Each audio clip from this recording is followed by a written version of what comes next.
let humans into Mahakam, why have we got to let them into our homes?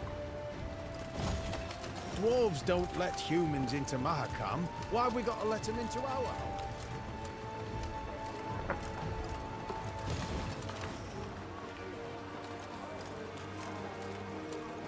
Dwarves are good to die for, Rivia, but nae to live in it, eh?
This could hurt. Ours is not to reason why. Yeah.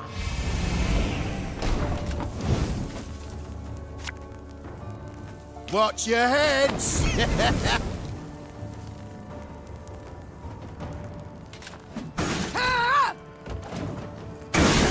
Oh. Must be an important lesson in this. But The more I drink with our forefathers! 101, 102, 103.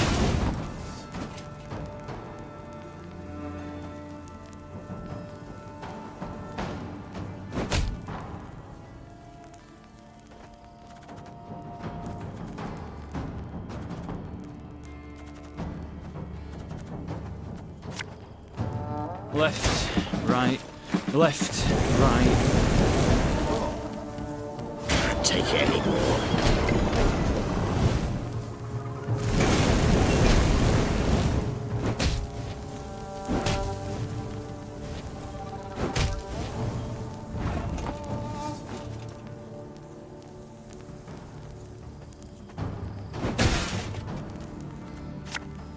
Got any victuals? Hungry like a wolf I am. Catch! Again and again and again.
152, 154.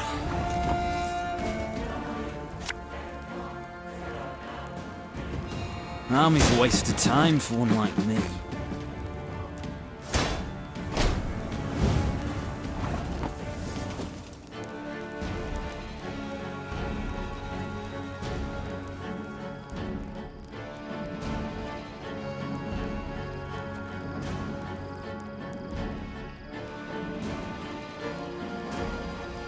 Blood washes away all shame! I smell a leak. Company! Forward march!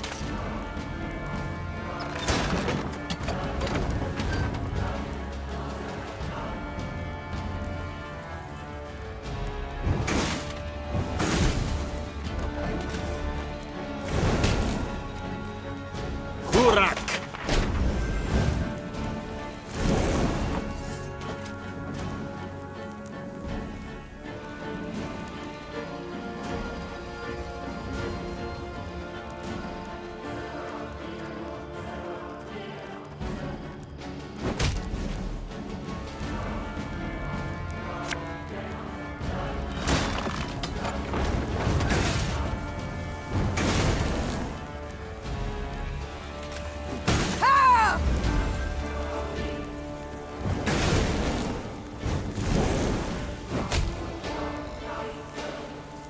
I'm a monster.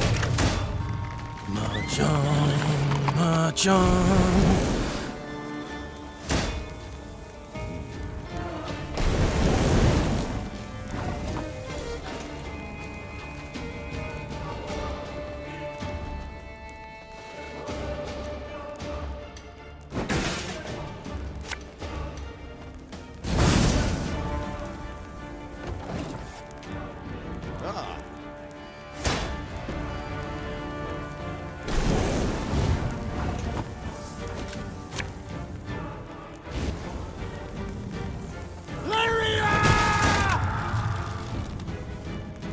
One boat's all I need.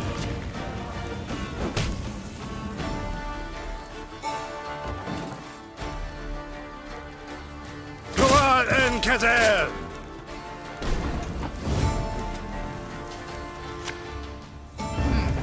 What? Oh, yes, I'm on it. You mad? Don't shake that!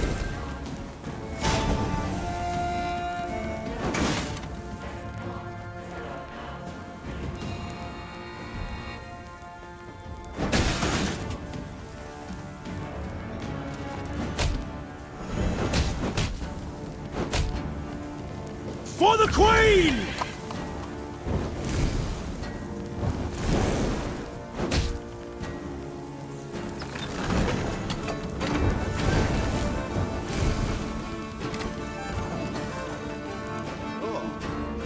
Discipline. That is what you folk lack.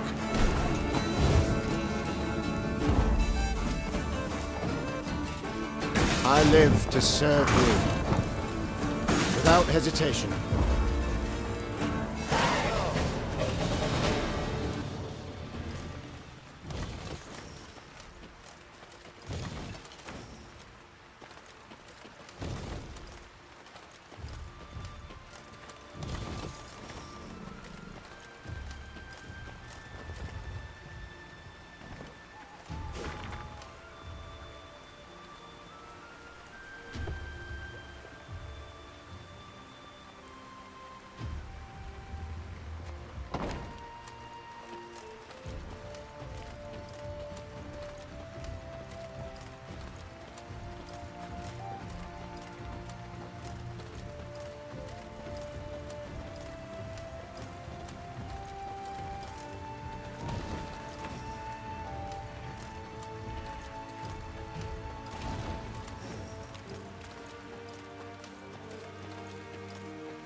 As the Lyrians passed a cemetery marching along its ivy-covered wall, they heard mourners wailing pitifully to a priestess's moving song.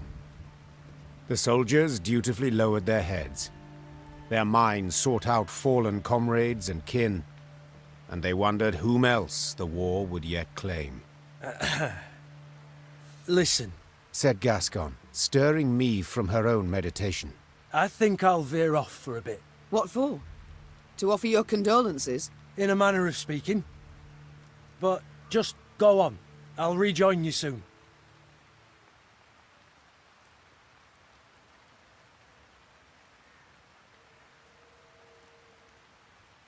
Meave nodded in agreement, then made as if to ride on. Yet Gascon had hardly entered the cemetery when the Queen turned and followed. Gascon quickly realized he was not alone. Oh, Maeve. Had I been plotting to do you no good, I'd not have announced I was sneaking off to do it. What do you mean? Come now, Maeve, don't play the fool. You don't trust me, so you followed. Probably thought I'd commune with Ep Dahi in some crypt. Nay, better, the conclave of mages. Well, rest assured then. For if I truly had something I wanted to conceal, I dare say you'd not have noticed me slip off.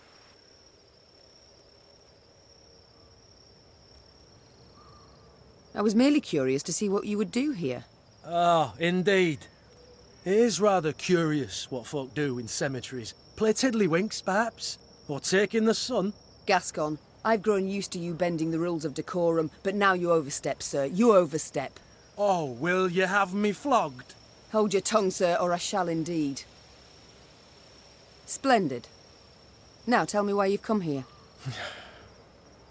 If you absolutely must know, then follow me. Gascon led Meave through the ruins of a mausoleum, past its decapitated statues, past ancient gravestones effaced, past sarcophagi smashed to pieces. Whose is it? Could it be... Yes, Maeve. My family's vault. The Brossards. the Brossards? Wait. The Brossards? The very same. Traitors who in 1258 revolted against King Reginald, your late husband. The earth lie lightly upon him. An error, most certainly. We paid dearly for it. Reginald had no mercy, decimated the family. As you can see, didn't even spare the dead. I was outside, away from the house. 'Tis the only reason I survived. Was 8 at the time, stripped of title and home. Well, I'm sure you can guess the rest. Frankly, do my damnedest not to think on it. But the wall, the cemetery, seeing them awoke all the old demons. Your crest. I seem to recall a pointer. The Duke of Dogs. Now I understand. The Brossard's trial I remember well. Reginald was angry. He prodded and pushed. Too far. The sentence was cruel, spiteful. I felt it all, but said nothing. I'm so very, very sorry, Gascon. Water under the bridge. And the past's a thing none of us can change. The past, no. But the present? I could rebuild your family's tomb. All deserve to rest in peace. Maeve, the war nears its end days now, and you'll have more urgent expenses. So I shall pay for this now. I'm grateful, Gascon, and indebted. Vastly. Let me do this. Let me pay my debt in part, at least. I thank you. Gascon remained silent the rest of the day. When the force halted for the night, he sat secluded in his tent. But by the morn, he was his witty, mirthful self again. His family's final resting place would be returned to its former glory. This he knew, and it seemed to lift a weight from his mind. He could now reconcile with his family's tragic past.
Good Mother, grant him eternal peace.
I smell a leak.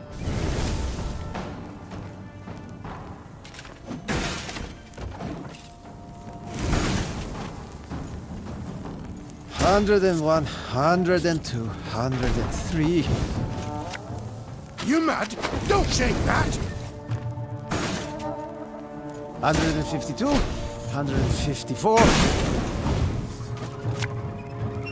Left, right, left, right. Order!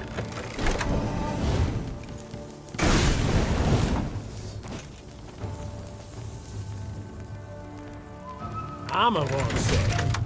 To the last! Ha! Yeah!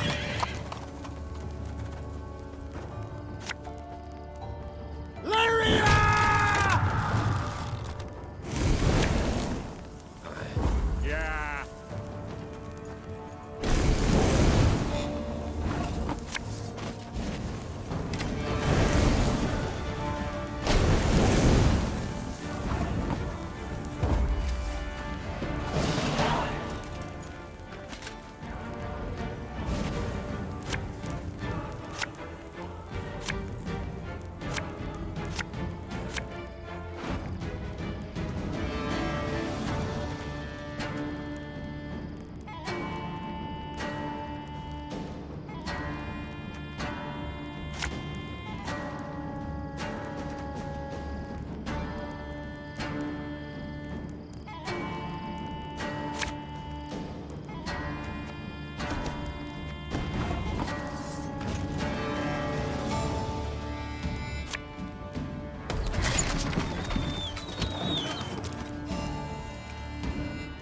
Grabbing duty again? Oh, gods.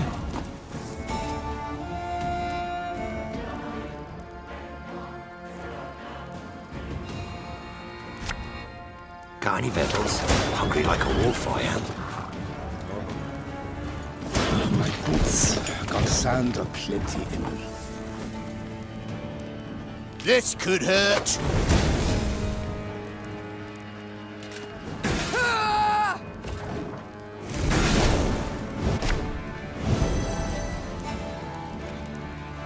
New orders? No?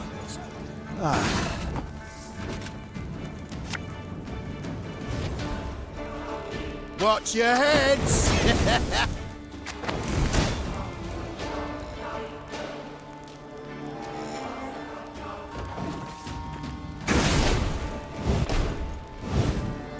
Life is mine now.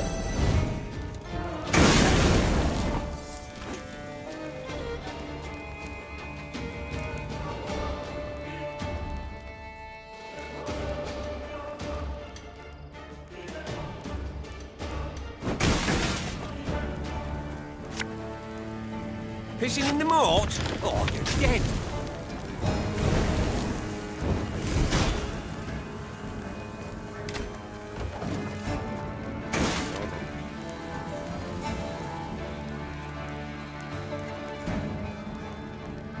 Yes.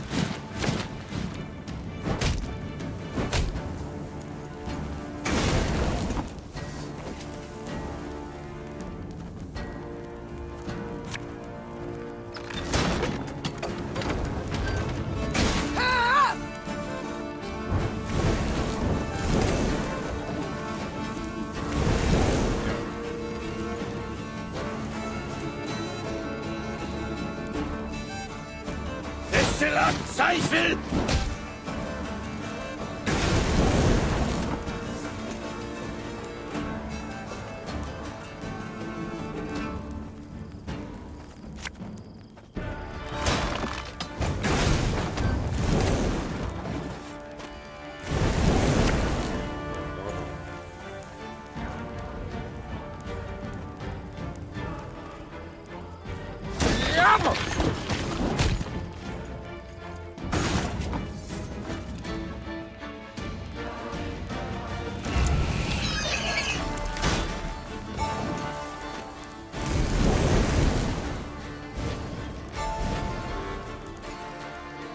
Discipline.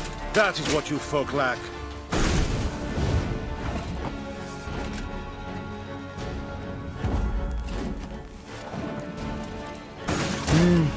A highly curious case. Very gloire. Gloire en caser! Egreutro dum anime est. Spes est.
The Devil's Tower. We draw near, your grace. No sign of Willem yet, far as I can see. Unsurprising. Prompt he never was.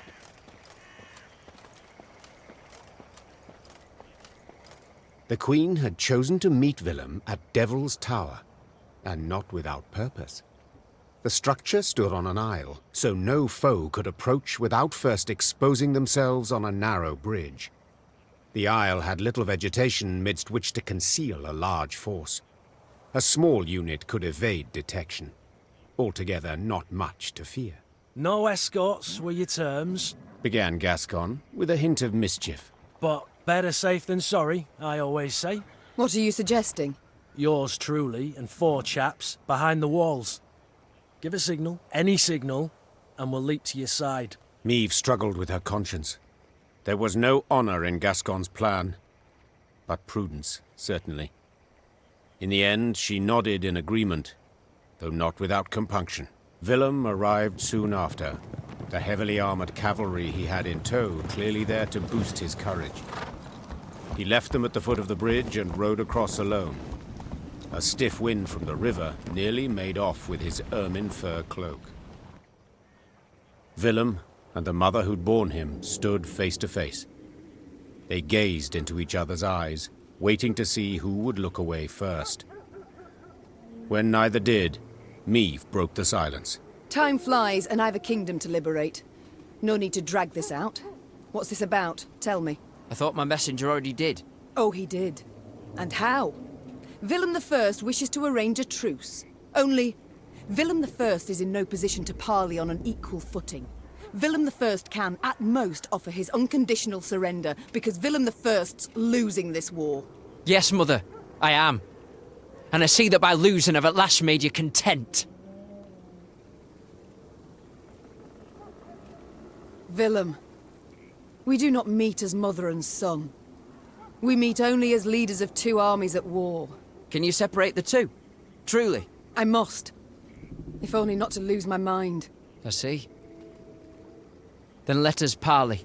I'm losing, you say. And you're right. But I haven't lost yet.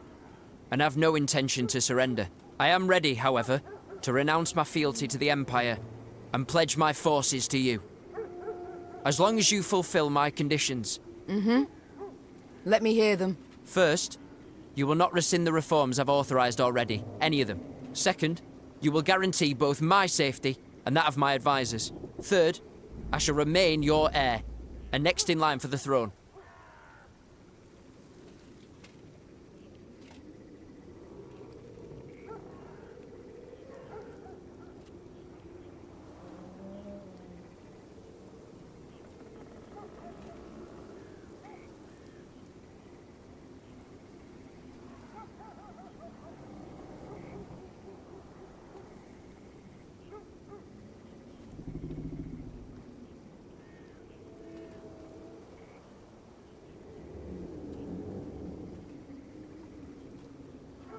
I must admit, I was wrong about you.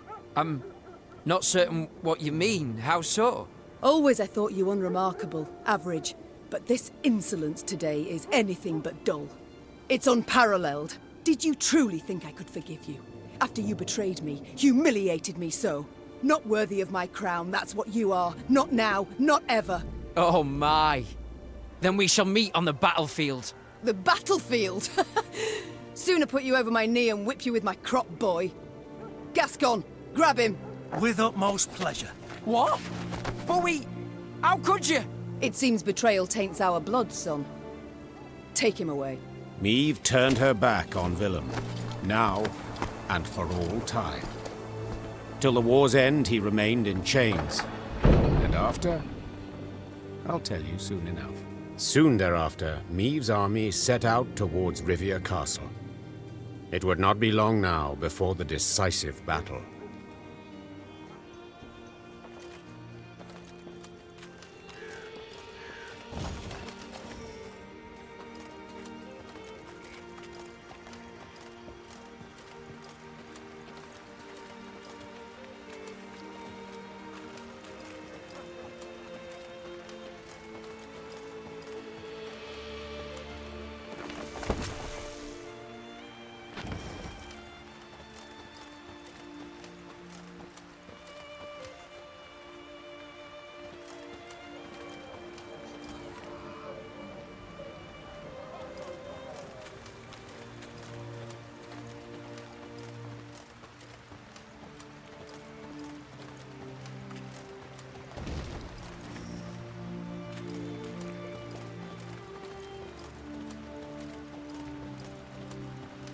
Your Grace, said Reynard, saluting and clicking his heels.